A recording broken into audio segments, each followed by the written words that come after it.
Issue అనేది cinema versus politics లాగా, లేకపోతే సినిమా ఫీల్డ్ వర్సెస్ గవర్నమెంట్ లాగా, లేకపోతే cinema versus common people, cinema actors versus common people and ఇతర సమాజం. ఇది cinema must be part of society, సమాజంలో భాగస్వాములుగా ఉండాలి. కానీ ఇవాళ ఇది ఎక్కడెక్కడో ట్విస్టులు టర్న్లు తీసుకుంటూ ఒక విద్వేషపూరితమైన వాతావరణం ఇవాళ క్రియేట్ చేయబడి ఉంది. ఇది సమాజానికి మంచిది కాదు. దీనిలో ఎవరిదే తప్పు అనే పాయింట్ కంటే అత్యుత్సాహం ఎవరికి కూడా పనికిరాదు. ముఖ్యంగా ఈ చేయాల్సినటువంటి అవసరం ఉంది. ఏం చేయాలి, ఏం చేయకూడదు.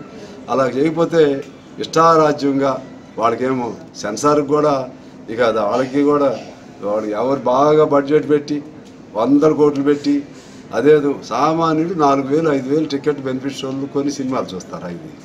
ఇవన్నీ I don't want to name Allu Arjun or any personally I don't want. కానీ వ్యవస్థ ఏదో లోపం జరుగుతుంది. దీన్ని మాత్రం ఇట్ మస్ట్ బి కరెక్టెడ్. వ్యవస్థ మొత్తాన్ని మార్చాల్సిన అవసరం ఉంది. దీనిపైన మేము కూడా రిప్రజెంట్ చేస్తాం కమ్యూనిస్ట్ పార్టీగా.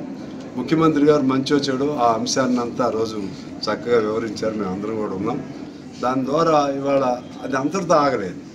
అంతటితో ఆగకుండా మళ్ళీ వీళ్ళు కౌంటర్. వీళ్ళు ముఖ్యమంత్రి అంటే ఆయన బాధ్యత కలిగిన వాడు.